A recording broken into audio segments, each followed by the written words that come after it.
Dzina la Tate ndi la Mwana ndi la Mzimu Woyera. Amen. Ndikulandireni abale ndi alongo pano pa Tiyankhuleni Ambuye. Lero ndi Lolemba pa 23 September chaka cha 2024. Lero mayi wathu Ecclesia akutipempha kuti tinyadire moyo wa Francesco Figione amene adalowa nsembe ndi kumatumikira Mulungu, anatchuka kwambiri ndi dzina lakuti Padre Pio of Pietrelcina. Iyeyu anabadwa pa 25 May chaka cha 1887 ndipo anamwalira pa 23 September 1968.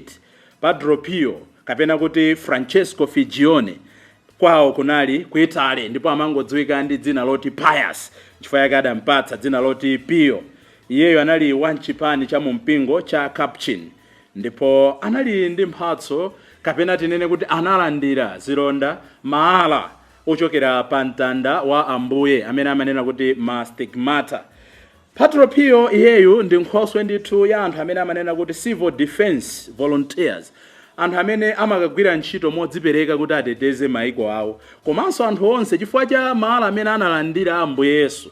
Ndi anthu onse amene akudutsa muzipsinjo zowawitsa moyo, pa Chingereza amati stress, anthu onse amene akunyong'onyeka mu mtima wawo. Nkhoswe yawo ndi Padre Pio. Koposaposa adolescents onse, ndiye kuti achinyamata amene akuchoka ku mwana sanafike pa ukulu weniweni, ali pakatikati pa moyo. Achinyamata amene akuzindikira zinthu zambiri, akulawalawa zinthu zambiri, akuphunzira zinthu zambiri. Pa Chingereza amati adolescents, ndiye kuti mwina zaka za ma 12, 13, 14, 15, 16. Anthu ngati amenewo Padre Pio nso ndi nkhoswe yawo. Inu makolo tamapemphererani ana anu mwa uneneri wa Padre Pio. Nchifukwa chake tsiku la lero tilingalira za moyo wake tisanabwere mmawu athu oyamba. Choncho mawu athu oyamba tsiku la lero tikuwatenga kuchokera m'buku la Miyambo 3 ndi 27 kulekeza 34. Amene akutiwerengera mawu oyamba ndi Mr. Paul Thomas Mbengo kuchokera ku St. Peter's Lulanga Parish mu Diocese ya Mangochi.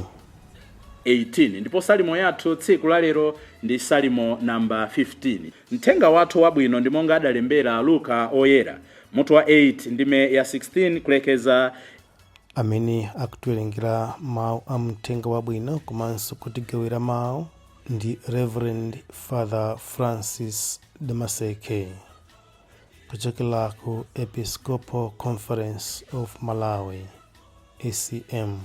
Tiyeniso abale ndi alongo tisinkhe limodzi. Mawu oyamba. Mawu a m'buku la Miyambo.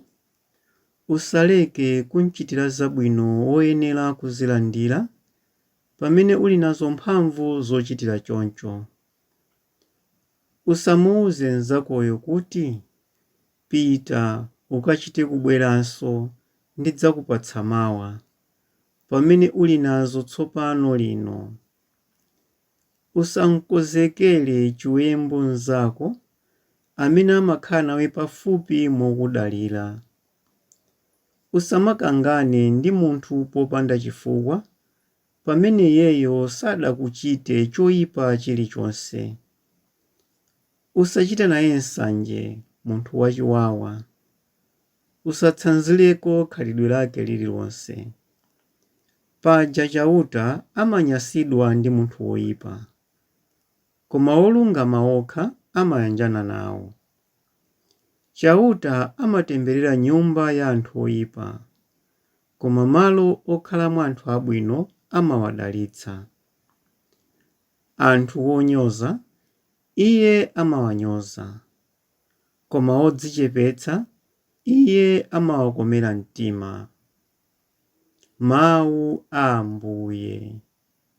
Tithokoze Mulungu. Ambuye akhale nanu. Mawu a mthenga wabwino monga adalembera Luka oyera. Ulemu kwa inu Ambuye. Mutu wa 8 ndime ya 16 kulekeza 18.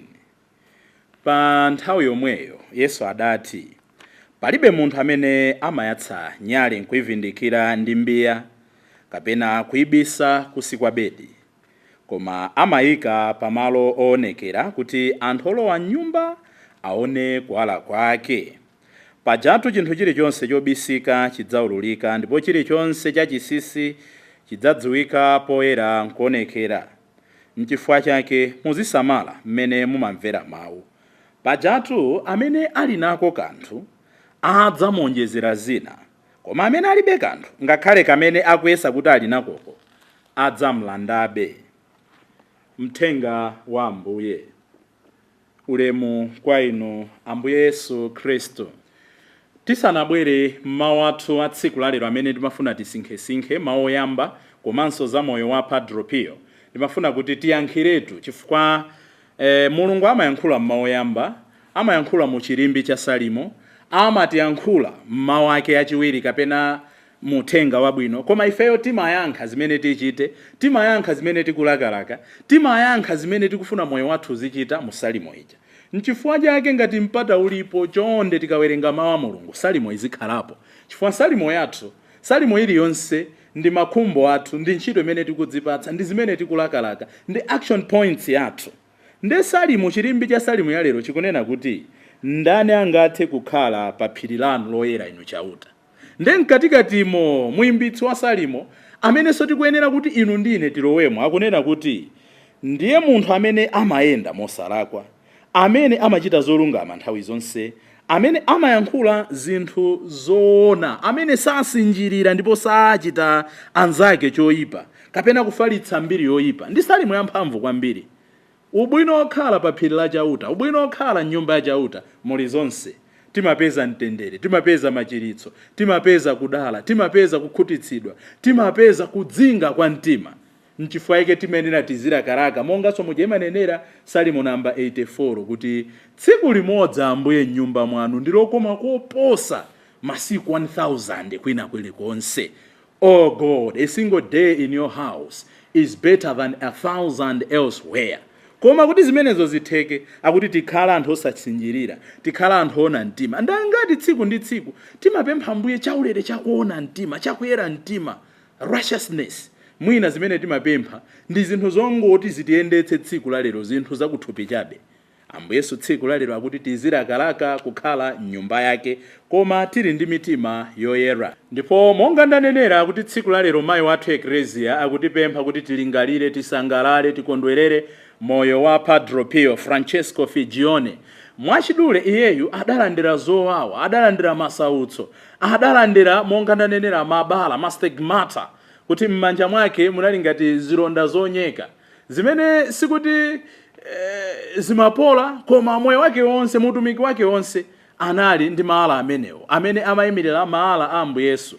Ndanthu ochepa amene amalandira imene kwa anthu okhala ndi chikhulupiriro timanena kuti ndi mphatso yayikulu imene munthu angalandire. Koma chosangalatsa chimene ndimafuna tisinkhesinkhe ndichonena kuti Padre Pio pa Chingerezi bore trials patiently. Nkusauka kwake, nkuvutika kwake, muzowawa zimene anakumana nazo, sanali munthu otaya mtima. He accepted the stigmatas out of love. Anavomera kuti zimene ndalandira ine, masautso amene ndalandira ine, mabala amene ndalandira ine, ndalandira mwachikondi pozindikira kuti akundipathanitsa ndi mtanda wa Ambuye Yesu. So mavuto amene timadutsamo kawiri titatenga bwino amatipanga purify, amatithandiza to discover the cross of Christ in our lives. Kawiri vuto likatigwera, yankho la moyo, lankho la mavuto limakhala muvuto momwemo.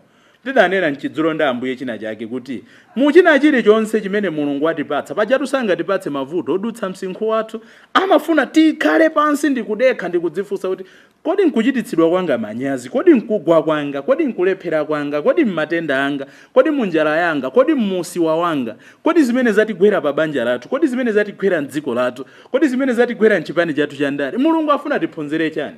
Unfortunately zinthu zija zikachitika ambiri mwa ife timangoyamba kupanga react, anzathu amati mwabweka. Tilibe nthawi yokhala pansi nkuva kuti Mulungu akuyankhula motani. Padre Pio atalandira maala ochokera pa mtanda wa Ambuye analingalira mozama nkuona kuti zikumuthandiza kuti anyamule mtanda wa Yesu Khristu yomwe ndi njira ya kumoyo osatha.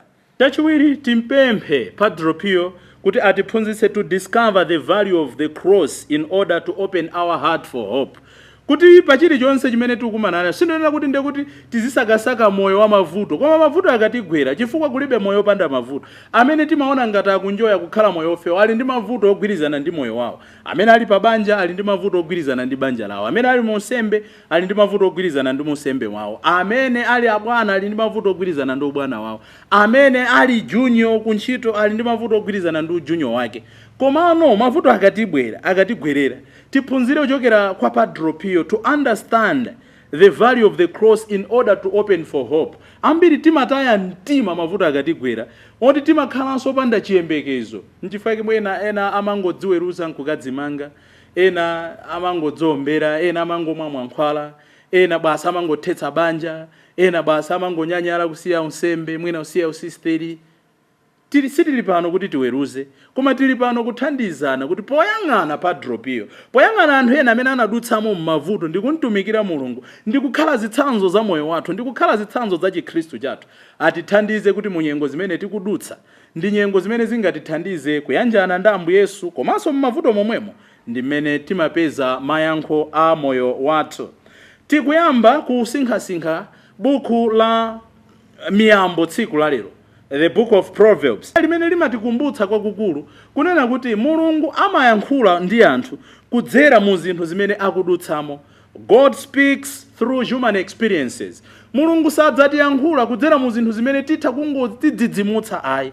Nchifukwa chake adabwera pakati pathu, adabadwa pakati pathu, namakula pakati pathu. Ife namamuona, anthu ena ndamamukhudza zovala zake. Nkadangokhudza chovala chake nkadachira namachiradi. Nchifukwa chake amapeza nkwauza kuti tidye somba pano. Nchifukwa chake nthawi zina akakhala kuti akuopa amauza kuti ndine musaope. Anafuna kuti through human experience tizindikire kukula kwa chikondi cha Mulungu. Nchifukwa chake buku ili la miyambo limatithandiza kuti timvetse kuti Mulungu amayankhula mu zochitika zathu za tsiku ndi tsiku. Kwa amene timapezeka kaya timagwira ntchito za usiku, mu ntchito za usiku umo tukamba ntchito zabwino, osati ntchito za usiku zimene ena tikuganiza. Ena amagwira ntchito za usiku kazoyendetsa nzawo ma driver, ena ndi manesi, ena ndi achitetezo a army, a police, ena amagwira ntchito ku prison, ntchito zimene zimakhala ndi ma shift a usiku. Mu night shift momwemo Mulungu amadziulula. Kodi inu ndine tili ndi kuthekera koma amvetsera kuti through human experience Mulungu akundiyankhula zotani. Buku la miyambo limatikumbutsa zimenezo. Koma primarily cholinga chake chachikulu buku limeneli likufuna kupereka malangizo kwa achinyamata komanso anthu onse amene ali ndi chidwi choti aphunzire ku mibado imene idakhalapo kale, to learn from previous generations. So munthu amene akufuna akule m'Chikhristu chake, komanso munthu amene afuna akule mmoyo wake wakuthupi, akuyenera kumawerenga buku la miyambo. Chifukwa ndi buku limene limapereka nzeru kwa inu achinyamata kuti moyo pamene mukuyenda lero ena anayendamo kale, unsembe umene ndikukhala lero ena anakhalapo kale. Inde ma experiences athu okhala osiyana, koma how we handle those experiences kwakukulu zimakhala zofanana.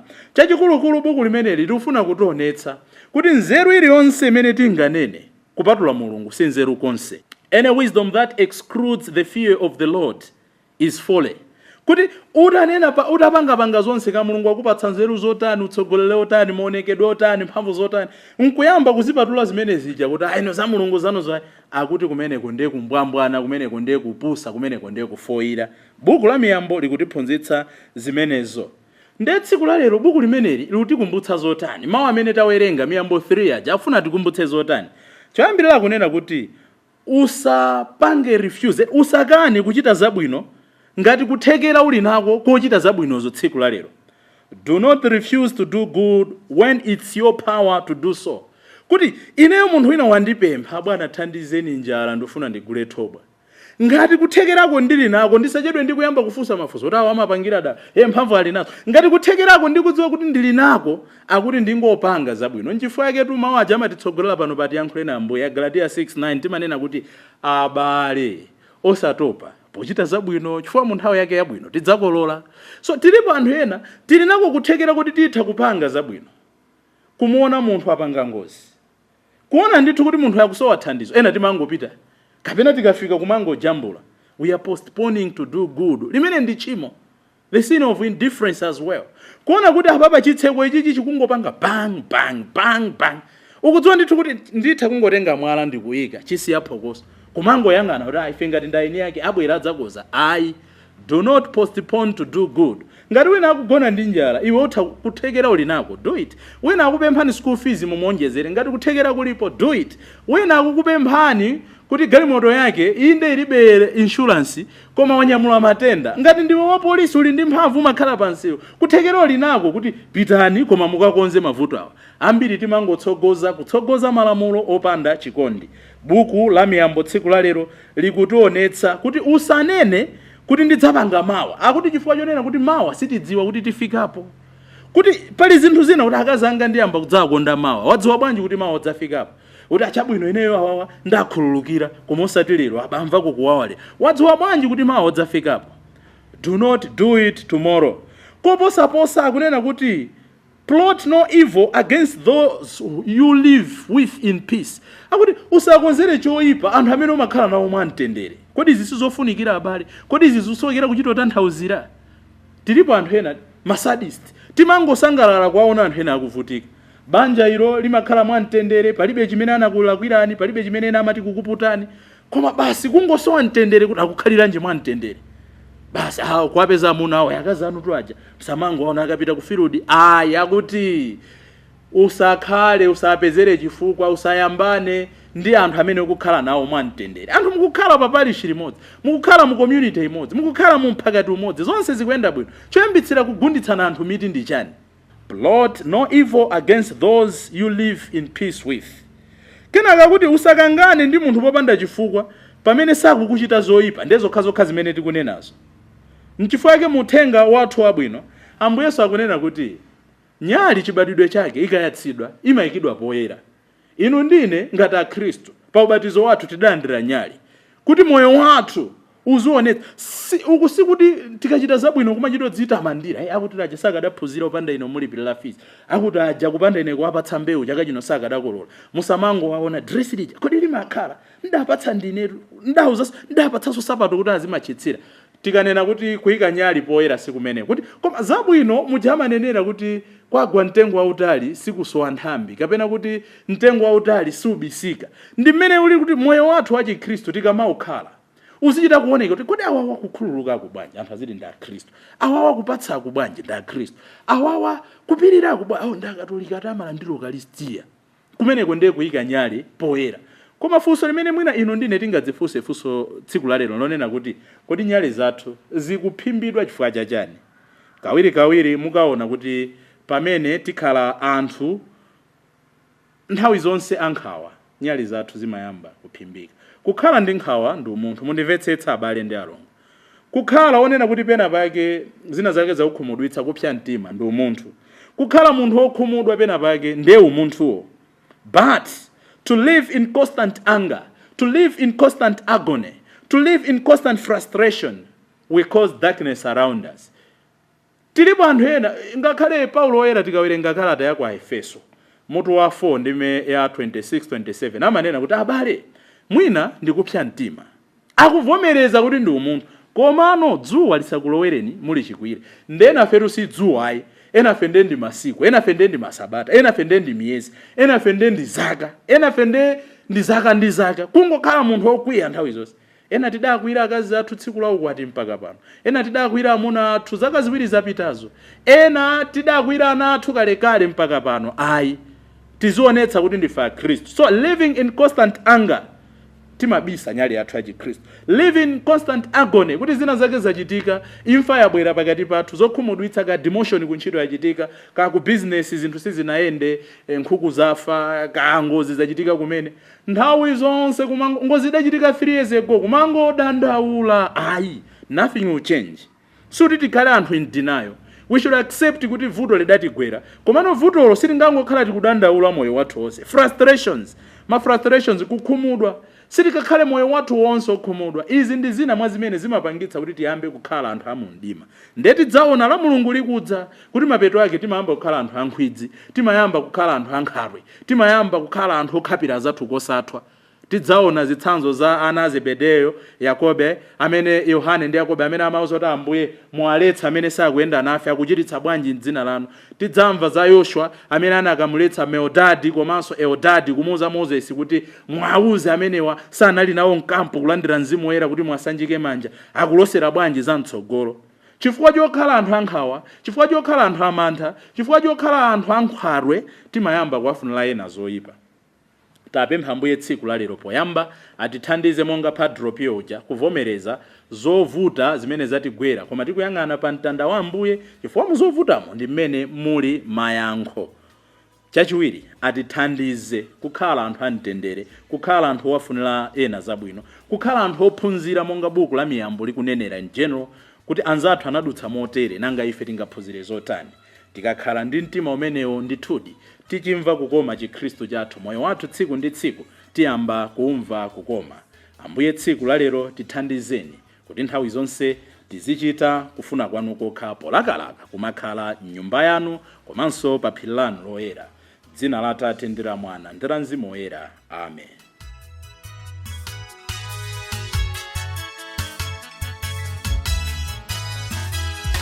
Jingle